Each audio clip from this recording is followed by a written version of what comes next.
Hari ini, mari kita meluangkan waktu untuk menyelidiki firman Tuhan berjudul, "Buanglah keangkuhan dan jadilah orang yang rendah hati." Waktu kita membaca semua ajaran Alkitab, kita bisa mengetahui kita adalah malaikat-malaikat yang sudah berdosa di sorga. Sebab itu sudah diusir ke bumi ini. Jadi kita tidak bisa masuk ke dalam kerajaan surga dengan mempunyai keangkuhan. Bintang timur, putra fajar sudah diusir dari kerajaan surga karena dosa keangkuhannya. Kerajaan surga tidak bisa dimasuki orang yang mempunyai keangkuhan. Jadi kalau kita mempunyai keangkuhan, kita harus membuangnya dari kita, bukan? Pada masa Kaisar Nikolai memerintah Rusia, suatu hari, dia mengunjungi tentara untuk melihat-lihat situasinya. Sesudah jadwalnya, dia harus menginap di situ. Walaupun dia seorang kaisar, dia berbaring bersama dengan para anggota tentara. Dia menginap di sebuah kemah yang sedikit lebih bagus daripada tentara yang lain. Tetapi suasananya hampir sama dengan tentara biasa. Ketika dia mengenakan jubah kaisar, kelihatannya kaisar. Pada pagi-pagi, tiba-tiba dia mau jalan-jalan. Jadi dia bangun cepat dan mengenakan pakaian biasa, bertopi dan bersepatu biasa, berjalan-jalan pagi. Dia berjalan di situ dan sana, hingga sedikit jauh dari barak. Sesudah berjalan sebentar, dia pulang ke barak.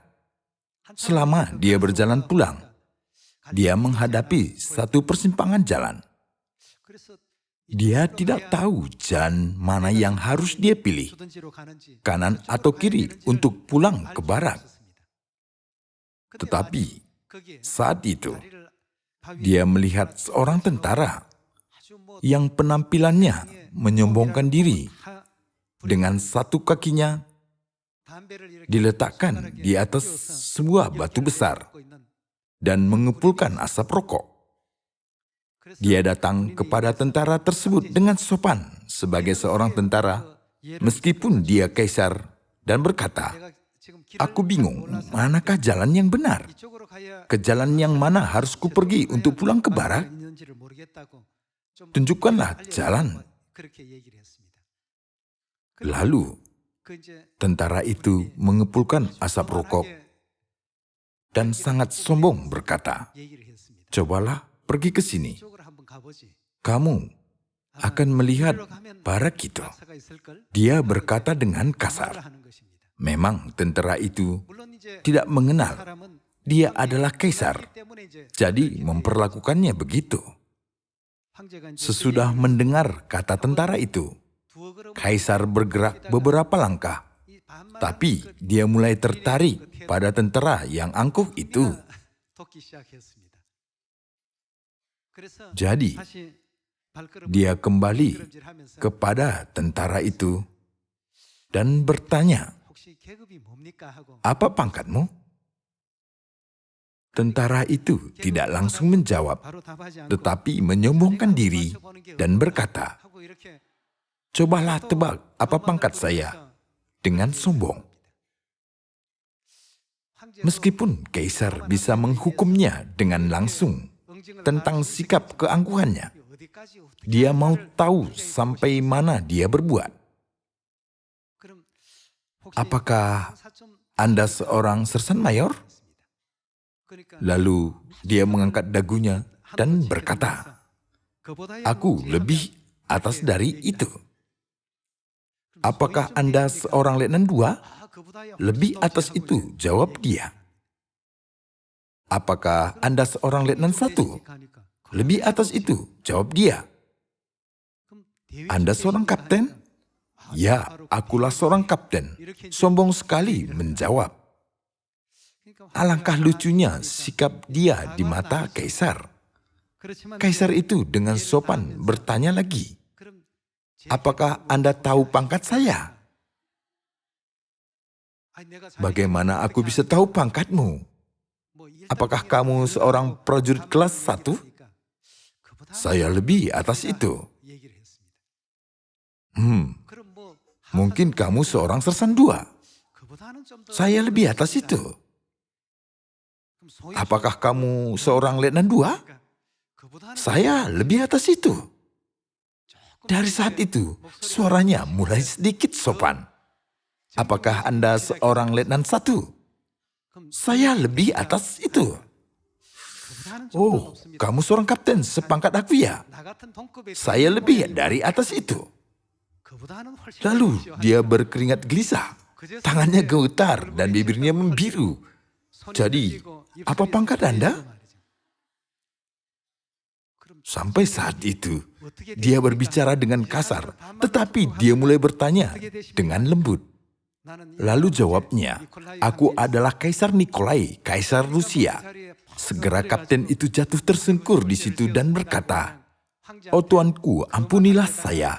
Kapten itu bersikap sombong dan mengepulkan asap rokok terhadap Kaisar. Waktu Kaisar memperlakukannya dengan sopan, dia berbicara dengan kasar. Walaupun seandainya dia dihukum mati segera, dia tidak dapat mengatakan apapun. Jadi dia hanya terus-menerus meminta kepada Kaisar untuk mengampuninya. Kemudian Kaisar itu membuat dia berdiri dan berkata, di mata Tuhan, aku dan kamu sama pangkatnya. Seorang Kaisar dan seorang kapten, semuanya sama di hadapan Tuhan. Jadi janganlah kamu menyombongkan diri di hadapan siapa saja. Mungkin Tuhan mau kamu hidup dengan rendah hati. Bolehkah kamu hidup begitu dari sekarang? Justru, Kaisar menenangkan kapten itu dan menyemangatinya. Saya mengatakan cerita ini kepada saudara-saudari pada hari ini, karena saya mau kita semua mengetahui bahwa keangkuhan mendatangkan akibat yang sangat mengerikan. Kita mungkin gampang mengerti apa intinya melalui cerita ini. Saudara-saudari, silahkan pikirkan keangkuhan kapten itu. Dia seorang kapten, jadi berpikir bahwa hampir semua tentara di bawahnya. Kebanyakan sersan kepala atau sersan mayor. Tidak begitu banyak letnan 2 atau letnan 1 di dalam barak. Jadi dia seorang kapten, perwira kelas atas yang dihormati dan dilayani. Biasanya dia merendahkan orang-orang lain. Sebab itu dia sudah berbuat yang sama di hadapan Kaisar. Selama kita berjalan di dalam iman, kalau kita mempunyai sedikit dari keangkuhan di dalam kita, dan kita membiarkannya, kanker kecil yang melambangkan keangkuhan itu akan semakin membesar. Meskipun kita sudah menyadari semua kebenaran, jika kita mempunyai batin yang angkuh, itu maksudnya kita masih belum menyadari dasar kebenaran. Oleh karena itu, Tuhan sedang mengajarkan kita untuk kita membuang keangkuhan dari kita dulu dan belajar firman kebenaran Tuhan. 1 Samuel pasal 2. 1 Samuel pasal 2 ayat 3. Janganlah kamu selalu berkata sombong. Janganlah caci maki keluar dari mulutmu. Karena Tuhan itu Allah yang Maha Tahu. Dan oleh Dia apa yang diuji? Dan oleh Dia perbuatan-perbuatan diuji. Jika melakukan semua itu dengan hati yang sombong dan angkuh, semua perbuatannya sekali-kali tidak bisa berkenan kepada Tuhan. Kita perlu memahatkan kenapa Tuhan membenci keadaannya di dalam batin kita. Di dalam 1 Samuel pasal 2 ada tertulis, janganlah kamu selalu berkata sombong, janganlah caci maki keluar dari mulutmu. Karena Tuhan itu Allah yang Maha Tahu dan oleh Dia perbuatan-perbuatan diuji. Artinya, Tuhan selalu melihat dan menguji perbuatan-perbuatan kita. Mari kita lihat Mazmur pasal 10 ayat 4. Kata orang fasik itu dengan batang hidungnya ke atas, Allah tidak akan menuntut, tidak ada Allah. Itulah seluruh pikirannya. Tindakan-tindakannya selalu berhasil. Hukum-hukummu tinggi sekali. Jauh dari Dia Ia menganggap remeh semua lawannya. Ia berkata dalam hatinya, aku takkan goyang, aku tidak akan ditimpa malapetaka turun-temurun. Mulutnya penuh dengan sumpah serapah, dengan tipu dan penindasan. Di lidahnya ada kelaliman dan kejahatan. Ia duduk menghadang di gubuk-gubuk. Di tempat yang tersembunyi, ia membunuh orang yang tak bersalah. Matanya mengintip orang yang lemah. Ia mengendap di tempat yang tersembunyi seperti singa di dalam semak-semak. Ia mengendap untuk menangkap orang yang tertindas. Ia menangkap orang yang tertindas itu dengan menariknya ke dalam jaringnya. Adegan ini, Tuhan memberi peringatan yang keras kepada orang yang angkuh dan sombong. Mari kita lihat dari pasal 10 ayat 1. Mengapa engkau berdiri jauh-jauh, ya Tuhan, dan menyembunyikan dirimu dalam waktu-waktu kesesakan? Karena congkak orang fasik giat memburu orang yang tertindas. Mereka terjebak dalam tipu daya yang mereka rancangkan. Karena orang fasik memuji-muji keinginan hatinya, dan orang yang loba mengutuki dan melakukan apa? Menista Tuhan. Ada orang yang menghina dan mengutuk Tuhan. Kejahatan mereka dimulai dari kesombongan mereka. Di dalam kesombongan mereka itu, mereka memberontak, menentang Tuhan. Dari keangkuhan, dari kesombongan, mereka melakukan memberontak Tuhan. Di hadapan Kaisar Nikolai, pangkat seorang kapten itu, pangkatnya tidak ada artinya di hadapan Kaisar. Walaupun kapten itu sangat rendah daripada Kaisar, dia bersikap sombong dan berkata dengan kasar di dalam hati yang angkuh, dan memperlakukan Kaisar dengan hina seperti diri sendiri lebih tinggi. Di hadapan orang yang sangat lebih tinggi daripada dia sendiri, dia sudah bersikap bodoh, bahkan dihukum mati tanpa ragu-ragu. Hari-hari ini, kita perlu memikirkan ini sekali lagi. Di dalam kehidupan sehari-hari kita, mungkin sel kanker semakin besar di dalam kita tanpa disadari. Seperti itu, keangkuhan bisa berdiam di dalam hati kita tanpa disadari. Jadi kita harus berhati-hati.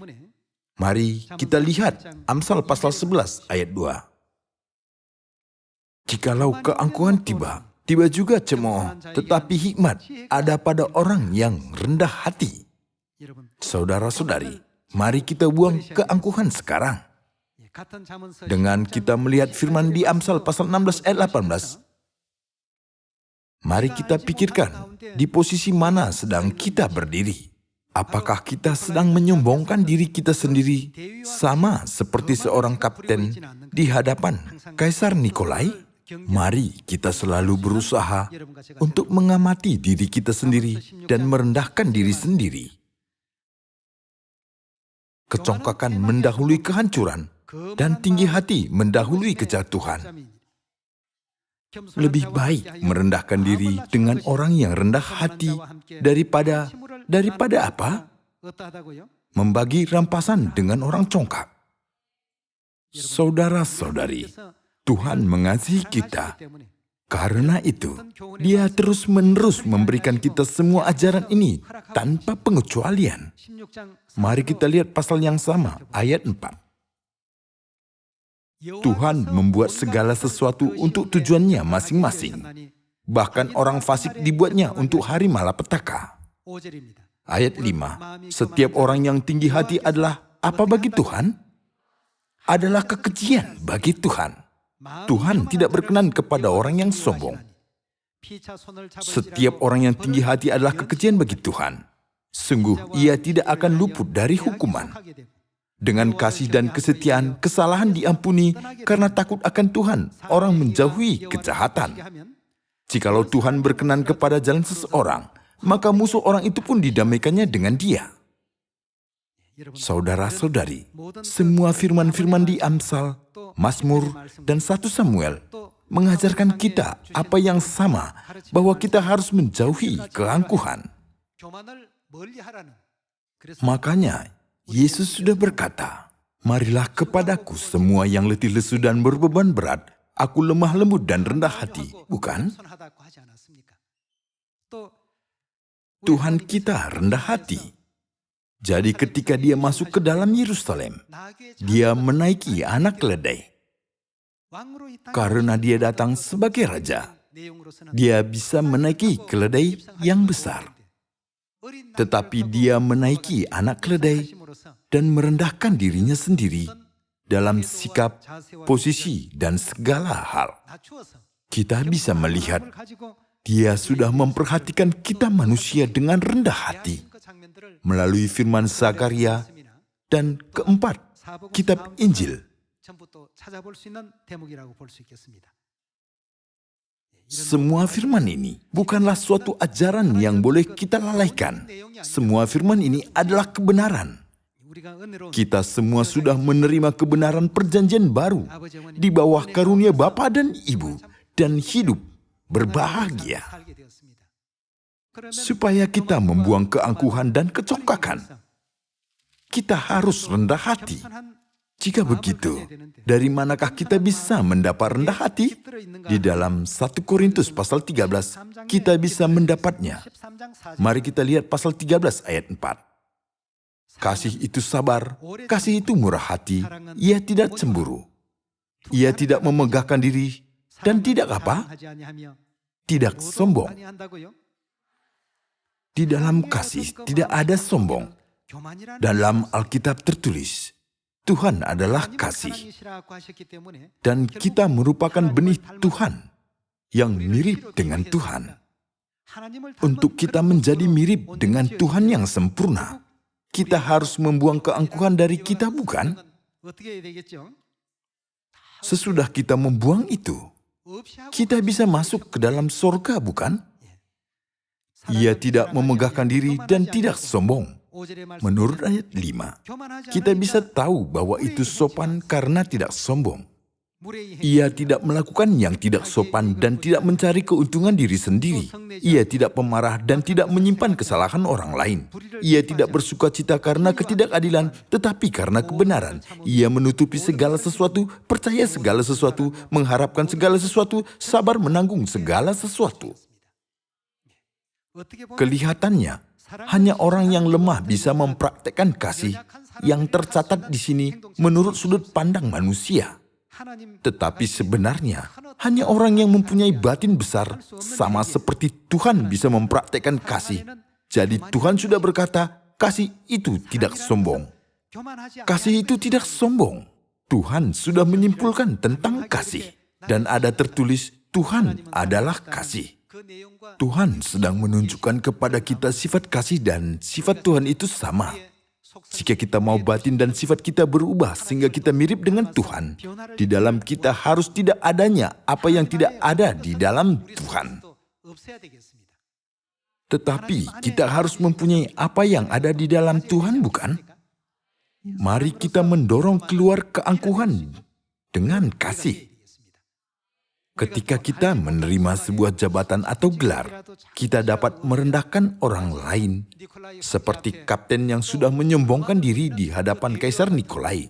Situasi yang tidak masuk akal ini bisa terjadi bagi kita.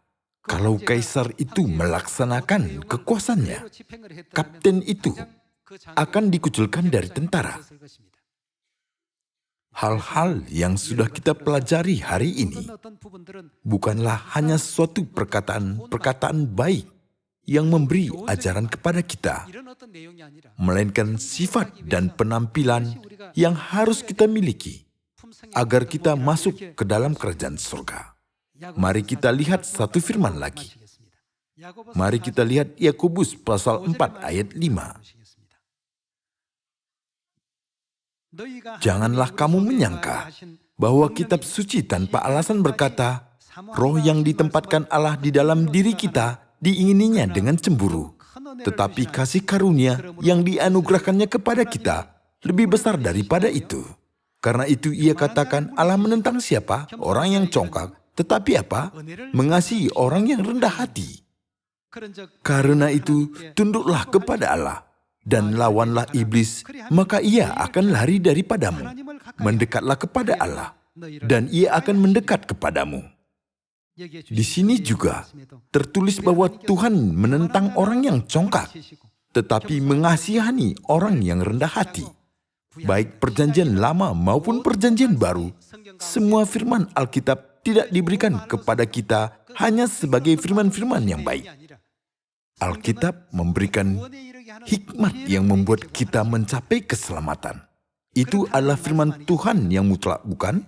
Jadi hari ini, mari kita mengamati diri kita sendiri. Apakah kita menjadi congkak di dalam hidup sehari-hari tanpa disadari? Ketika kita mengecek diri kita sendiri, apakah keangkuhan bangkit di dalam kita seperti sel kanker dan berbuat dengan rendah hati? Injil kita akan berkembang. Rendah hati itu adalah kehendak Tuhan. Ketika kita melakukan kehendak Tuhan, segalanya bisa makmur dan berlimpah-limpah, apalagi Injil bisa berkembang. Baik pekerjaan besar maupun pekerjaan kecil, segala hal yang dilakukan kita akan berjalan lancar. Dan berkat Tuhan Roh Kudus selalu di atas kita semua. Saudara-saudari, pasti berbedalah keangkuhan dan kepercayaan diri. Kita tidak boleh salah mengerti keangkuhan kita sebagai kepercayaan diri kita. Kita bisa percaya diri ketika kita melakukan pekerjaan Tuhan bersama-sama dengan Tuhan. Itu benar-benar kepercayaan diri. Tetapi jika kita percaya diri, waktu Tuhan tidak bersama-sama melaksanakan pekerjaan, itu adalah keangkuhan. Jadi kita harus hati-hati. Saya berharap kepada semua saudara-saudari untuk selalu hidup dalam iman dengan rendah hati di hadapan Tuhan. Dengan ini, saya menutup khotbah. Terima kasih.